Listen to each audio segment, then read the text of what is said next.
উত্তর পূর্ব আফ্রিকার দেশ সুদানে চলছে নির্মম গণহত্যা। দেশটির সেনাবাহিনী এবং আধা সামরিক বাহিনী র্যাপিড সাপোর্ট ফোর্সেসের ক্ষমতা দখলের নোংরা খেলায় পিষ্ট হচ্ছে এই জাতির ভাগ্য। আরএসএফ পশ্চিমের শহর এল ফাশার দখল করে নেয়ার পরেও সেখানে চলছে ভয়াবহ অনাহার, গোলাবর্ষণ, নারী নির্যাতন ও নির্বিচার হত্যাযজ্ঞ। এক সপ্তাহে এল ফাশার থেকে প্রাণ বাঁচাতে পালিয়েছে ৬০,০০০-এরও বেশি মানুষ, অবরুদ্ধ প্রায় ১.৫ লাখ। জাতিসংঘ বলছে এটি বিশ্বের অন্যতম মানবিক সংকট। বিস্তারিত ডেস্ক রিপোর্টে। নেই খাবার, নেই পানি, অথচ প্রাণ বাঁচাতে পায়ে হেঁটে পাড়ি দিতে হচ্ছে কিলোমিটারের পর কিলোমিটার। সহিংসতার হাত থেকে বাঁচতে পশ্চিম সুদানের উত্তর দারফুর রাজ্যের রাজধানী এল ফাশার থেকে খাবার ও পানি ছাড়াই পালিয়ে যাচ্ছেন হাজার হাজার বাস্তুচ্যুত পরিবার। পালিয়ে আসা মানুষগুলো ক্লান্ত, ক্ষুধার্ত এবং অপুষ্টিতে ভুগছে বলে জানায় জাতিসংঘের শিশু বিষয়ক সংস্থা ইউনিসেফ।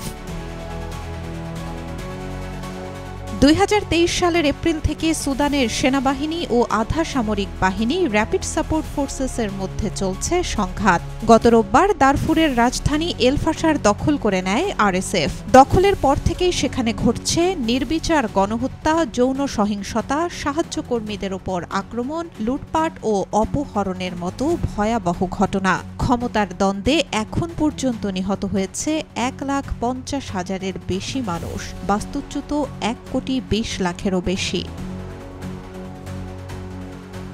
স্যাটেলাইট থেকে তোলা ছবি বিশ্লেষণ করে একটি প্রতিবেদন প্রকাশ করে যুক্তরাষ্ট্রের ইয়েল বিশ্ববিদ্যালয়। এতে বলা হয়, শহরের জনসংখ্যার বেশিরভাগই মৃত, বন্দী অথবা লুকিয়ে থাকতে পারে। এটি গণহত্যা অব্যাহত থাকার ইঙ্গিত স্পষ্ট করে। এই ভয়াবহ পরিস্থিতিতে সংযুক্ত আরব আমিরাতের ভূমিকা নিয়ে প্রশ্ন তুলেছে পশ্চিমা বিশ্ব। যুক্তরাষ্ট্র, যুক্তরাজ্য সহ একাধিক দেশ বলছে আরএসএফকে অস্ত্র ও অর্থ দিয়ে সহায়তা করছে আমিরাত। সুদানের সেনাবাহিনীর অভিযোগও একই, আরএসএফকে সমর্থন ও ড্রোন হামলায় সহায়তা দিচ্ছে ইউএই। তবে এসব অভিযোগ অস্বীকার করেছে সংযুক্ত আরব আমিরাত। দেশটির দাবি, তারা কেবল মানবিক সহায়তা দিচ্ছে, কোনো পক্ষকে সামরিকভাবে সমর্থন নয়।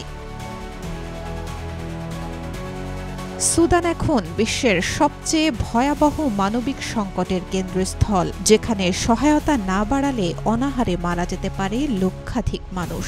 এই যুদ্ধ কেবল রাজনীতির নয়, এটি মানবতার বিরুদ্ধে ঘোষিত এক নগ্ন বিদ্রোহ। জাতিসংঘের মানবাধিকার কার্যালয় বলছে, বিচারহীনতা এই যুদ্ধের সবচেয়ে বড় অস্ত্র। অর্থাৎ সুদানে শুধু গুলি নয়, আইনের নীরবতাও হত্যা করছে মানুষকে। Desk report, B news 24।